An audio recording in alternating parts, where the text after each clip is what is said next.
بسم اللہ الرحمن الرحیم۔ السلام علیکم ناظرین، امید ہے کہ آپ سب خیریت سے ہوں گے۔ آج کی اس ویڈیو میں سعودی عربیہ کی کچھ ضروری اور بڑی خبریں آپ کے ساتھ شیئر کریں گے، تو آپ ویڈیو کو مکمل دیکھیں تاکہ ساری تفصیلات آپ کو مل سکے۔ سب سے پہلے ناظرین،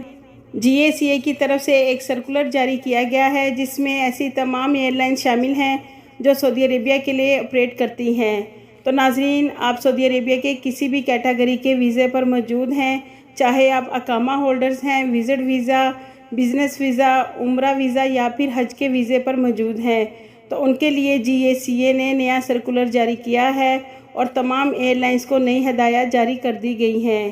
کہ جو مسافر سعودی عربیہ سے سفر کر رہے ہیں وہ اپنے سامان میں آب زمزم نہیں رکھ کر لے جا سکتے۔ اس سے پہلے لوگ اپنے بیگ یا پھر کارٹن میں اپنے سامان کے اندر اچھے سے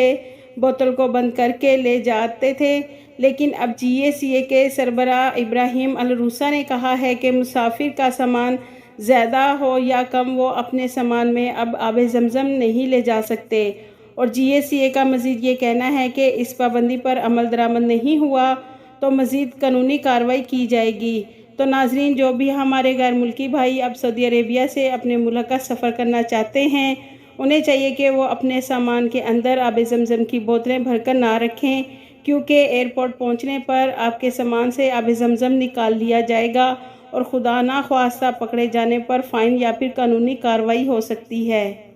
اس کے علاوہ ناظرین، ایسے غیر ملکی افراد جن کے کمپنی یا کفیل اقامے ایکسٹینڈ نہیں کرتے، جس کی وجہ سے غیر ملکی افراد کے لیے مملکت میں بہت زیادہ مشکلات پیش آتی ہیں، منسٹری آف ہیومن ریسورسز اور سعودی جوازات کی جانب سے بہت سارے سوالات کے جواب دیے گئے، جس میں ایک اہم سوال یہ تھا کہ کفیل اور کمپنیاں بہت سارے غیر ملکی ورکرز کے اقامے رینیو نہیں کرتے اور کئی ماہ تک کی تاخیر کے بعد ایکسٹینڈ کرواتے ہیں۔ اس تمام صورتحال کے بعد سعودی جوازات اور منسٹری آف ہیومن ریسورسز نے کہا ہے کہ جن غیر ملکی ورکرز کے اقامے کمپنیاں یا کفیل رینیو نہیں کرتے اور بعد میں انہی ورکرز کے حروف فائل کر دیتے ہیں جبکہ ورکرز ان کے پاس کام کر رہے ہوتے ہیں، تو ایسی صورت میں غیر ملکی ورکرز کو چاہیے کہ جیسے ہی ان کے اقامے تاخیر کا شکار ہوں تو اس کی شکایات منسٹری آف ہیومن ریسورسز یعنی لیبر قوانین کے لحاظ سے کی جائے، کیونکہ ایسے کفیل اور کمپنیوں کے خلاف غیر ملکی شکایات درج کروائیں گے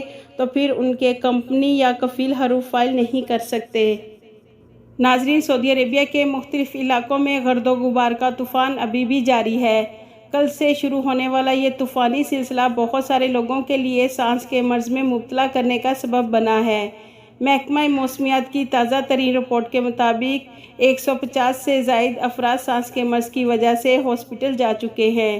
ناظرین، وزارت ٹرانسپورٹ نے ہائی وے کے مسافروں کو طوفان سے خبردار کیا ہے۔ وزارت کا کہنا ہے کہ مدینہ منورہ قصیم ہائی وے کا سفر انتہائی خطرناک ہو سکتا ہے، لہٰذا ہائی وے کے سفر سے احتیاط کی جائے۔ اس کے علاوہ ناظرین، خادم الحرمین شریفین شاہ سلمان بن عبدالعزیز کی زیر صدارت منگل کو ہونے والے اجلاس میں سعودی کابینہ نے منفرد اقامہ مرکز کے نظام کی منظوری دی ہے۔ کابینہ نے مشترکہ قومی ویزا پلیٹ فارم کے قیام کی بھی منظوری دی ہے اور فی الوقت وزارت خارجہ میں موجود ویزوں کا پلیٹ فارم ہی مشترکہ قومی ویزا پلیٹ فارم کا کردار ادا کرے گا۔ ناظرین، منسٹری آف ہیومن ریسورسز اپنے پلیٹ فارمز کے ذریعے غیر ملکیوں کی ملازمتوں کے ویزے کی درخواستوں کی ذمہ داری ہوگی۔